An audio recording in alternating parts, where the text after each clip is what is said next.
much. How about you? Got the sun out, beautiful fall day. This is really our last, I don't want to say work day before the season starts, but today's a work day. We got picture day later this afternoon. So go out there and take some pictures, get that team photo, which is a tradition near the end of camp. Rehearsal scrimmage tomorrow at Acrisure, and then get into game week. So and don't forget to kick off lunch tomorrow. They get the weekend off? They get Sunday. We practice Sunday. Oh, it's practice Sunday. So we're back in, getting a good practice in on Sunday. They got Saturday off. As you said yesterday about getting to that point at camp where you just need to get through it. Overall, how do you feel that camp has been? Yeah, Jeff, I think it's been a great camp. I look back at where we've been so far, and like I said, I love our kids' attitude. That's the main thing. We just watch how hard they're working. They got a business-like attitude right now, and you just watch. It's not like they're going to work, and so I like the attitude, and I feel good with where we are. Like I said, August 31st, you get to find out really where you are, and then I know we'll make our best improvements from game 1 to game 2. How much does this team police itself versus other teams that you coach? Police themselves on the details and all those things. Mm-hmm. I think I'm the police officer. Okay, I'm the sheriff in town. I don't know if teams police themselves like they used to back when I played. Matter of fact, my old trainer is here from Rhode Island. Jerry, I'm sure you'll have a conversation. John Carney, but it's not like it used to be. It's never going to be like it used to be. I think leadership starts at the top, and they'll police it. I'll tell you a new thing that we've done. So when you talk about policing, the locker room, I'm like a stickler for the locker room. Matter of fact, I showed him a PowerPoint last night of what this building used to look like when I got here, because we talked about yesterday about gratitude, be thankful for what we have. That was kind of our focus yesterday. So just being grateful for what we have. And when I got here, and with Chancellor Gallagher and now Chancellor Gable is giving us the ability to have, and what this I don't know if you guys have even been in the new locker room. Maybe EJ should give you a damn tour, but I think he would. But like what we used to have and what we have now, just being grateful for that kind of stuff. And I kind of lost my train of thought of where the heck we were going with that. But do you have positions putting up? So yeah, did you hear something like that? You have it on the boards in there. Oh, okay, yeah. So we have a position. That's where I was going. New locker room. Take care of your house. Take care of your stuff there, and our guys have done an unbelievable job of keeping it. Every night, a different position has is policing, as your question was, policing the locker room, making sure it's clean. It's been the best it's ever been. So they've done a good job there. But it's like I wanted them to do it for years, and then we'd go down at the end of the night and take pictures. Well, now if you're in charge of the D line, you're going down there. I shouldn't say in charge.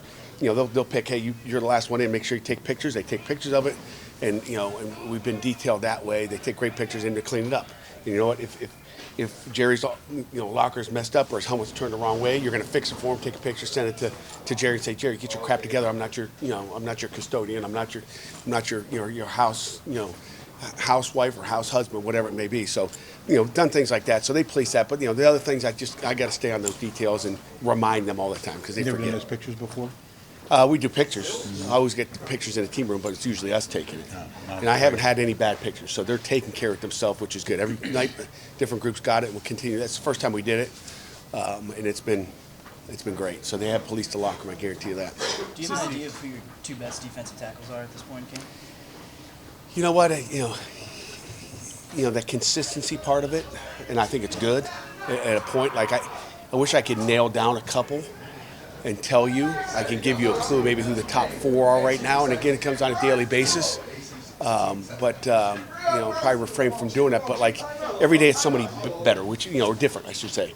Like one day, like Jerry plays really well, good, and then Jeff, ends up having a great day, and it's like you're just trying, and you hope on game day you get the best of Jeff and best of Jerry, right? We want to get them both playing really good on game day, so you hope that's what you end up getting. But I'm happy with where they are in there. I mean, Nick James and Nakai, Anthony Johnson's done a nice job. The guy that you're a little bit shocked at is, Francis Brew. And there's one guy I didn't mention, Nick James, Nakai, Sean, of course. There's one other one besides Sean that I'm forgetting. But the guy that, who? Ghost has been solid. Whit? But who? Chauncey. Not yet. The guy that's been surprising that I was going to get to, and I know I hate forgetting guys, but the guy that's like every day, like yesterday had a heck of a day, was Francis Brew. Like, this dude just plays with great technique. He's strong as an ox. And, he's been on the scout field the first day, and, I heard some of the offensive linemen saying, yeah, he won't be here long.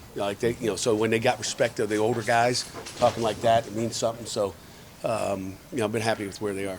This is minute the to walk through. How about one more? this is the first year that you've been able to have unlimited coaches on the field during camp. Yeah. How has that worked out for you? It's been great. It's been great. That takes one thing off my plate where I don't have to worry about it. I mean, and I've told our guys that are doing, different things, they're allowed now to coach them, even if it's, like Orrin Wilson's here, former guy played D tackle for me at Michigan State, that knows our D line. I mean, he knows the defense. He's played in the defense. That's just, one example. But, Alex Klein's done an unbelievable job. It's a chance for them, if they're in recruiting, to get their hands in coaching. They'll have duties on game day as well. But it just gives you more opportunities for, these kids to get coached and get input from somebody else instead of, in the past they've had to be cheerleaders. And I've had to snap on guys when they start to coach a little bit out there at practice. Now I don't have to police that, right? So one last thing I have to do is police our coaches to make sure they're not coaching or picking a ball up and throwing to somebody, because you can't do that in the past, that now you can. Amanda, you got a quick one here. Okay, yeah. What corners have separated themselves? You know what, this separation, I'd say it's similar to, I think it's similar to, what you're seeing at the D tackle. It's hard to, you have up days, bad days. Oh, my back hurts today. You got all these bumps and bruises as you come through camp. We're going to find out separation on game day.